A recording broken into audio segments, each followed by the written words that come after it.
ఈ ఛానల్ ద్వారా ఎటువంటి ఫేక్ ఇన్ఫర్మేషన్ పాస్ కాదు, ట్రస్టెడ్ అండ్ జెన్యూన్ ఇన్ఫర్మేషన్ మాత్రమే పాస్ అవుతుంది. కాబట్టి వీడియోస్ ప్రతి ఒక్కరు కూడా సబ్స్క్రైబ్ చేసి పక్కకున్న గంట సింబల్ ఆల్ లో పెట్టుకోండి. Hi everyone, welcome back to our YouTube channel jobs information channel. ఎంతగానో ఎదురు చూస్తున్న పోస్టల్ జీడీఎస్ నోటిఫికేషన్ అయితే రాబోతుంది. దానికి సంబంధించిన ఫుల్ డీటెయిల్స్ అనేది నేను ఈ వీడియోలో కంప్లీట్ గా ఎక్స్ప్లెయిన్ అయితే చేస్తాను. GDS schedule to November notification అన్నమాట. ఇది మనకు ప్రతి సంవత్సరం 2 నోటిఫికేషన్లు అయితే రిలీజ్ చేయడం అయితే జరుగుతుంది పోస్టల్ డిపార్ట్మెంట్ లో. పోస్టల్ జీడీఎస్ అంటే గ్రామీణ డాక్ సేవకు. మనకి ఇందులో ఏబిపిఎం, బిపిఎం, డాక్ సేవక్ ఈ 3 పోస్టులు అయితే ఉండడం జరుగుతుంది. కంప్లీట్ గా డీటెయిల్స్ అనేది నేను ఈ వీడియోలో మీకు ఎక్స్ప్లెయిన్ అయితే చేస్తాను. నోటిఫికేషన్ ఎప్పుడు రాబోతుంది, అలాగే అప్లికేషన్ డేట్ ఎప్పుడు అనేది నేను కంప్లీట్ గా లాస్ట్ వరకు చెప్తాను. కాబట్టి వీడియో అనేది క్లియర్ గా ఎండ్ వరకు చూస్తే సరిపోతుంది.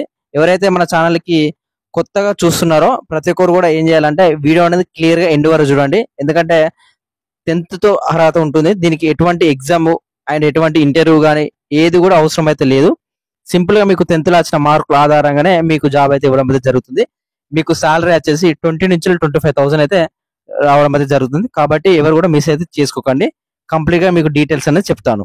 మీరు ఫస్ట్ ఆఫ్ ఆల్ తెలుసుకోవాల్సింది ఏంటంటే రిక్రూట్మెంట్ గురించి. ఈ రిక్రూట్మెంట్ అనేది మనకు ప్రతి సంవత్సరం 2 సార్లు అయితే పడుతుంది. ఫస్ట్ మనకు జనవరిలో పడుతుంది, జనవరి ఫిబ్రవరి ఆ మంత్లలో పడుతుంది ఫస్ట్ నోటిఫికేషన్ అన్నమాట, షెడ్యూల్ 1 నోటిఫికేషన్. ఆ తర్వాత మనకు షెడ్యూల్ 2 నోటిఫికేషన్ అనేది జూలైలో పడుతుంది. అంటే మనకు ఈ ట్రాన్స్ఫర్స్ అనేది నవంబర్ డిసెంబర్ లో కంప్లీట్ అయిన తర్వాత మనకు జనవరిలో నోటిఫికేషన్ వస్తుంది. అదే విధంగా మనకు ఈ జూన్ అండ్ జూలైలో మనకు ట్రాన్స్ఫర్స్ కంప్లీట్ అయిన తర్వాత జూలై లాస్ట్ వీక్ వరకు మనకు కొత్త నోటిఫికేషన్ అయితే వస్తుంది. కానీ మనకు ఈ సంవత్సరం 2025లో కొంచెం లేట్ అయితే అవడం అయితే జరిగింది.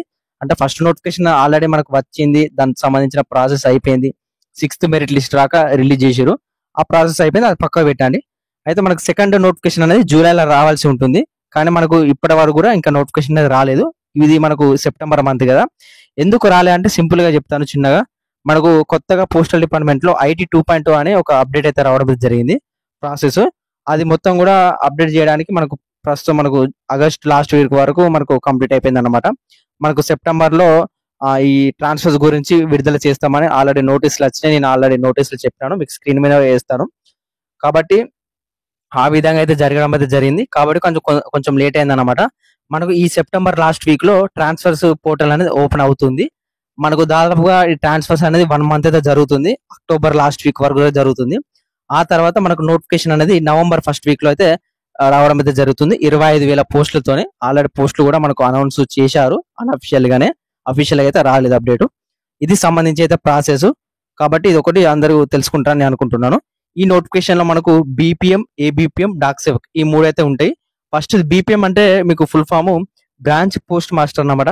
వీళ్ళు ఏం చేయాలంటే బిఓ ఆఫీసులలో, మీకు బ్రాంచ్ పోస్ట్ ఆఫీసులలో ఉంటుంది, వీళ్ళు అయితే ఇండియా పోస్ట్ పేమెంట్ బ్యాంక్ సంబంధించి అయితే చూసుకోవాలన్నమాట. డిపార్ట్మెంట్ సంబంధించి ఇవన్నీ కూడా మీరు చూసుకోవాలి. ఇవన్నీ చూసుకుంటే మాత్రం. అండ్ ఏబిపిఎం వచ్చేసి అసిస్టెంట్ బ్రాంచ్ పోస్ట్ మాస్టర్ అన్నమాట. ఇతను వచ్చేసి మనకు ఈ లెటర్స్ ఇవ్వడం కానీ, అంటే ఇంటింటికి లెటర్స్ ఇవ్వడం కానీ, అలాగే వేరే స్టాంప్స్ కానీ అవన్నీ కూడా చూసుకోవాలన్నమాట ఏబిపిఎం సంబంధించి. అండ్ డాక్ సేవకు సంబంధించి కూడా సేమ్ అంతే మాట. ఇక్కడ మనకు ఏదైతే పోస్ట్ ఆఫీసులలో మనకు ఈ రైల్వే మెయిల్ సర్వీస్ కానీ అండ్ జాబ్ ప్రొఫైల్ సంబంధించిన ఇవన్నీ కూడా ఉంటాయి అన్నమాట. మీరు ఇవి కూడా చూసుకోవచ్చు అన్నమాట. మనకు ఇందులో మేల్ వాళ్ళకు ఏదైనా పర్లేదు, కానీ ఫీమేల్ వాళ్ళకు బీపీఎం తీసుకుంటే బెటర్ అన్నమాట. ఎందుకంటే ఈ డాక్ సేవక్ అండ్ ఏబిపిఎం వచ్చేసి కొంచెం తిరుగుడు ఉంటుంది అటు ఇటు. కాబట్టి ఫీమేల్ వాళ్ళకైతే అంత వర్త్ అయితే కాదు. ఇక శాలరీ చూసుకుంటే మాత్రం బీపీఎంకి వచ్చేసి ఇక్కడ 12,000 నుంచి 29,380 రూపాయలు. మీకు అన్ని అలవెన్స్ కలుపుకుంటే 18,000 అయితే రావడం అయితే జరుగుతుంది ఫస్ట్ మంత్ శాలరీ. అంటే మనకు ఇప్పుడు లెవెల్ 8 అయితే, అంటే ఇప్పుడు మనకు పే స్కేల్ 8 ఉంటుంది కదా, అదైతే మనకు యాడ్ చేస్తా అంటున్నారు. మరి చెప్పలేము, అది యాడ్ చేస్తే మాత్రం మీకు 25,000 to 30,000 అయితే రావడం అయితే జరుగుతుంది. And next ABPM Dak Sevak వచ్చేసి 10,000 నుంచి 24,470 రూపాయలు. వీళ్ళకి అన్ని అలవెన్స్ కలుపుకుంటే 15,000 నుంచి 16,000 వరకు అయితే మీకు సాలరీ అయితే రావడం అయితే జరుగుతుంది. ఇది సాలరీకి సంబంధించిన పే స్కేల్ అన్నమాట. అండ్ ఇక్కడ ఏజ్ లిమిట్ చూసుకుంటే మాత్రం మినిమం 18 years అయితే ఉండాలి ప్రతి ఒక్కరు కూడా, మేల్ అండ్ ఫీమేల్ కూడా. అండ్ మాక్సిమం వచ్చేసి 40 years వరకు అయితే అప్లై అయితే చేసుకోవచ్చు. అండ్ ఇక్కడ ఏజ్ రిలాక్సేషన్ కూడా ఉంది. ఒకవేళ మీరు 40 years కంటే ఎక్కువ ఉంటే ఇక్కడ ఎస్సీ ఎస్టీ వాళ్ళకు 5 years, ఓబీసీ వాళ్ళకు 3 years అయితే ఎక్స్ట్రా రిలాక్సేషన్ కూడా ఉంటుంది అన్నమాట. అంటే SC ST వాళ్ళు 45 ఇయర్స్ వరకు అండ్ ఓబీసీ వాళ్ళకు 43 ఇయర్స్ వరకు కూడా అప్లై అయితే చేసుకోవచ్చు. ఇక్కడ ఇది PWD వాళ్ళు ఉంటారు కదా, వాళ్ళకు 10 ఇయర్స్ ఎక్స్ట్రా రిలాక్సేషన్ కూడా ఉంది. ఒకసారి మీరు చూసుకోండి, ఓకేనా, నోటిఫికేషన్ లో ఉన్నది. అండ్ ఇక్కడ ఎడ్యుకేషన్ క్వాలిఫికేషన్ వచ్చేసి సింపుల్ గా 10th పాస్ అయితే సరిపోతుంది. దీనికి ఎటువంటి ఎగ్జామ్ అయితే ఉండదు. నేను మళ్ళీ చెప్తున్నాను, కేవలం మీకు 10th లో వచ్చిన మార్కుల ఆధారంగానే మీకు జాబ్ అయితే ఇవ్వడం అయితే జరుగుతుంది. ఎడ్యుకేషన్ క్వాలిఫికేషన్ చూసుకోవచ్చు. ఇక్కడ 10th సంబంధించి పాస్ అయితే సరిపోతుంది అనేది వాళ్ళు మెన్షన్ చేయడం అయితే జరిగింది. ఇక హౌ టు అప్లై వచ్చేసి మనకు అప్లికేషన్ డేట్స్ అనేది నవంబర్ లో స్టార్ట్ అవుతున్నాయి అంటున్నారు. నవంబర్ లో ఫస్ట్ వీక్ నోటిఫికేషన్ వచ్చి అదే రోజు అప్లికేషన్స్ కూడా మనకు స్టార్ట్ అవుతాయి.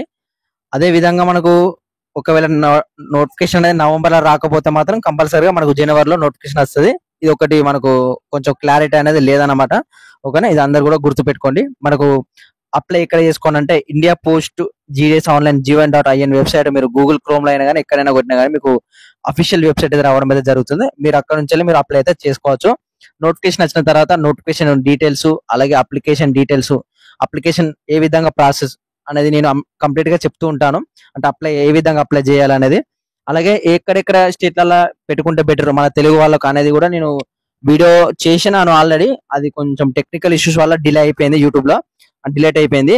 నేను మాక్సిమం రేపు వీడియో వస్తుంది, చూడండి, ఓకేనా. ప్రతి ఒక్కరు కూడా ఆ వీడియో చూడండి, మీకు క్లారిటీ అయితే ఉంటుంది అన్నమాట. ఏ స్టేట్ కి వెళ్తే బెటర్, మధ్యప్రదేశ్ లో జాబ్ వస్తుందా, ఛత్తీస్గఢ్ లో జాబ్ వస్తుందా, జార్ఖండ్ లో జాబ్ వస్తుందా, ఆంధ్రలో జాబ్ వస్తుందా, ఆ విధంగా నేను కంప్లీట్ గా రూట్ మ్యాప్ అన్ని కూడా మీకు క్లియర్ గా ఎక్స్ప్లెయిన్ అయితే చేస్తాను. ఆ వీడియో అనేది మనకు రేపు వస్తుంది. ప్రతి ఒక్కరు కూడా చూడండి, ట్రై చేయండి. ఇక సెలక్షన్ ప్రాసెస్, ఇక సెలక్షన్ క్రైటీరియా చూసుకోవచ్చు. వాళ్ళే నోటిఫికేషన్ లో మెన్షన్ చేసిండు, the applicants will be short listed for engagement on the base of system generated merit list అని ఇవ్వడం అయితే జరిగింది క్లియర్ గా. సిస్టమ్ జనరేటెడ్ మెరిట్ లిస్ట్ అంటే ఎవరు కూడా దీన్ని మెరిట్ లిస్ట్ తయారు చేయరు, కేవలం సిస్టమ్ లోనే ఆటోమేటిక్ గా జనరేట్ అవుతుంది అని చెప్పడం అయితే జరిగింది. ఇక్కడ మీరు ఏదైతే దానికి సంబంధించిన మార్కుల ఆధారంగా, మీరు 10th లో వచ్చిన మార్కుల ఆధారంగా దాన్ని బట్టి ఇస్తారని మళ్ళీ అయితే చెప్పడం అయితే జరిగింది. అంటే మీకు సింపుల్ గా చెప్పానంటే ఎవరికైతే హై మార్కులు ఉంటాయో వాళ్ళకి జాబ్ అయితే ఇవ్వడం అయితే జరుగుతుంది. ఈ నోటిఫికేషన్ సంబంధించి వాళ్ళు క్యాల్కులేట్ ఏ విధంగా చేస్తారంటే ఇక్కడ గ్రేడ్ 1 ఇక్కడ గ్రేడ్ పాయింట్స్ వచ్చేసి అండ్ మల్టిప్లికేషన్ ఫ్యాక్టర్ వచ్చేసి ఇంత అన్నమాట. అంటే మీకు 10th లో 10/10 వస్తే దానికి ఇంటూ 9.5 అయితే మీకు పర్సెంటేజ్ వచ్చేసి 95%. ఈ విధంగా క్యాల్కులేట్ అయితే చేస్తారన్నమాట, ఓకేనా. పర్సెంటేజ్ లోకి క్యాల్కులేట్ చేయాలి వాళ్ళు, ఓకే. ఒకవేళ 97 అంటే 9.7 వచ్చింది అనుకోండి, 10th లో 9.7 వస్తే మీకు 9.7 ఇంటూ 9.5 ఇంటూ వేసిందంటే ఈక్వల్ టు 92.15 అయితే ఈ విధంగా పర్సెంటేజ్ అయితే రావడం అయితే జరిగింది. పాయింట్లు వేరు, పర్సెంటేజ్ వేరు, ఇది ఒకటి గుర్తుపెట్టుకోండి అందరు కూడా. మళ్ళీ చెప్తున్నాను, పాయింట్లు వేరు, పర్సెంటేజ్ వేరు. వాళ్ళు మెరిట్ లిస్ట్ ఏ విధంగా తీస్తారంటే పర్సెంటేజ్ ద్వారా తీస్తారన్నమాట, ఓకే. ఇది అందరు కూడా గుర్తుపెట్టుకోండి.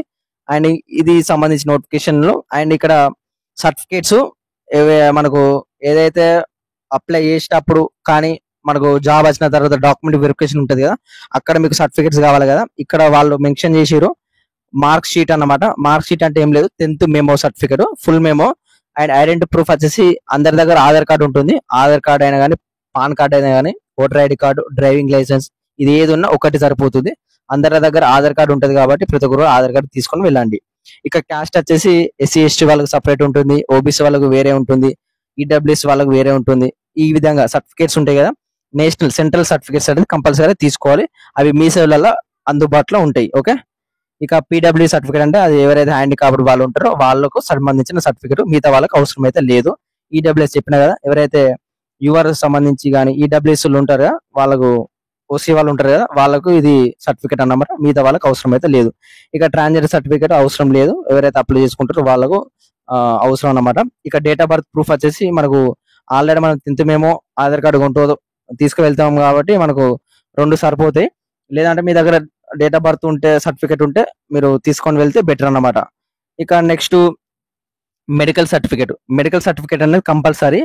ఇది హాస్పిటల్స్ కానీ, government dispensers, government primary health centres లలో దొరుకుతుంది. వాళ్ళు కంపల్సరీ అని మెన్షన్ చేసారు. అక్కడ ఒక ఫామ్ ఉంటుంది, ఆ ఫామ్ మీరు తీసుకొని వెళ్ళి ఎవరైతే హాస్పిటల్ హెడ్ ఉంటారో అతనితో మీరు గ్రీన్ పెన్ తోని మీరు సంతకం పెట్టించి అదే విధంగా స్టాంప్ వేపియండి. మీకు ఏ ఇష్యూ లేదు కానీ ఆ సర్టిఫికేట్ అనేది ఇవ్వడం అయితే జరుగుతుంది. మీరు రిక్వెస్ట్ తోని అడిగితే మీకైతే ఇవ్వడం అయితే జరుగుతుంది అన్నమాట, కంపల్సరీ ఆ సర్టిఫికేట్. ఇక అరుణాచల్ ప్రదేశ్ కి అయితే మనం అప్లై అయితే చేసుకోరాదు, ఎందుకంటే వాళ్ళకు లోకల్ సర్టిఫికేట్ అయితే అడుగుతున్నారు. కాబట్టి మనం నాన్ లోకల్ వాళ్ళు అప్లై అయితే చేసుకోవడానికి లేదు ఈ ఒక్క స్టేట్ కి. మిగతా అన్ని స్టేట్ లో కూడా అప్లై అయితే చేసుకోవచ్చు. నేను అన్ని కూడా నేను నెక్స్ట్ వీడియోలో చెప్తాను, ఒకసారి ఆ వీడియో చూస్తే సరిపోతుంది. ఇక అప్లికేషన్ ఫీ వచ్చేసి 100 రూపాయలు ఫీ పేమెంట్ అయితే కట్టాలి. ఓబీసీ వాళ్ళు కానీ అండ్ యూఆర్ వాళ్ళు ఇక్కడ చూసుకోవచ్చు. ఫీ పేమెంట్ 100 రూపాయలు అయితే ఫీ పేమెంట్ అయితే చేయాలి ఆన్లైన్ లో. ఇక్కడ ఎస్సీ ఎస్టీ వాళ్ళు, ఫీమేల్ వాళ్ళు అండ్ పీడబ్ల్యూడి వాళ్ళు, ట్రాన్స్ ఉమెన్ వాళ్ళు ఎటువంటి ఫీ పేమెంట్ అవసరం లేదు. మిగతా వాళ్ళు ఓబీసీ యూఆర్ వాళ్ళు బాయ్స్ మాత్రమే, వాళ్ళు మాత్రమే 100 రూపాయలు ఫీ పేమెంట్ ఆన్లైన్ లో కట్టాలి. ఓకే. అండ్ ఓబీసీ లో ఫీమేల్ ఉంటారు కదా, వాళ్ళు కూడా ఎటువంటి ఫీ పేమెంట్ అవసరం లేదు. ఫీమేల్ అంటే అందరి ప్రతి ఒక్కరు కూడా ఫీమేల్, ఎటువంటి ఫీ పేమెంట్ అవసరం అయితే లేదు ఆన్లైన్ లో. ఇక మీ సేవలు అప్లై చేసుకుంటే ఒక 200-300 తీసుకుంటారు, అది అది పక్కన పెట్టండి. ఇది సంబంధించి ఏదైతే నోటిఫికేషన్ అన్నమాట. నోటిఫికేషన్ లో అన్ని డీటెయిల్స్ చెప్పని అనుకుంటున్నాను. సింపుల్ గా 10th పాస్ అయితే సరిపోతుంది కాబట్టి ప్రతి ఒక్కరు కూడా అప్లై చేసుకొని ట్రై చేయండి. మనకు నోటిఫికేషన్ కంపల్సరీగా వస్తుంది నవంబర్ లో. వీడియో ఎండ్ వరకు చూసారా అని అనుకుంటున్నాను. ఇంకెవరైనా చూడలేదో క్లియర్ గా చూడండి. ఎవరైతే 10th పాస్ అయ్యి ఖాళీగా తిరుగుతున్నారో మీ ఫ్యామిలీ మెంబర్స్ కి, వాళ్ళందరూ కూడా వీడియో అనేది షేర్ అయితే చేయండి. ఎందుకంటే హెల్ప్ఫుల్ అవుతుంది, మీకు కాకుండా కానీ వాళ్ళకైనా హెల్ప్ఫుల్ అవుతుంది అన్నమాట. ఇంకా అప్డేట్స్ వస్తూ ఉంటాయి, నేను అప్డేట్ ఇస్తూ ఉంటాను. అలాగే మనకు ఏ చిన్న డౌట్ ఉన్నా కానీ నాకు ఇన్స్టాగ్రామ్ పేజ్ ఉన్నది, కింద డిస్క్రిప్షన్ లో ఇన్స్టాగ్రామ్ పేజ్ ఉన్నది. ప్రతి ఒక్కరు కూడా మీరు ఫాలో అయ్యి మెసేజ్ చేయండి, 100% అయితే మీకు రిప్లై ఇవ్వడం అయితే జరుగుతుంది. అలాగే టెలిగ్రామ్ గ్రూప్ అనేది ప్రతి ఒక్కరు కూడా జాయిన్ అవ్వండి, ఎందుకంటే చాలా అసలు ఇంపార్టెంట్. ఎందుకంటే చిన్న చిన్న అప్డేట్స్ అనేది అన్ని కూడా అందులో ఇస్తాను, ఒకవేళ వీడియో చేయకపోతే. ఓకేనా, ప్రతి ఒక్కరు కూడా ఆ 2 కూడా జాయిన్ అవ్వండి. కింద డిస్క్రిప్షన్ లో లింక్స్ ఉంటాయి. అండ్ ఫైనల్ అయిపోయిందంటే ఇంత వీడియో. Thank you.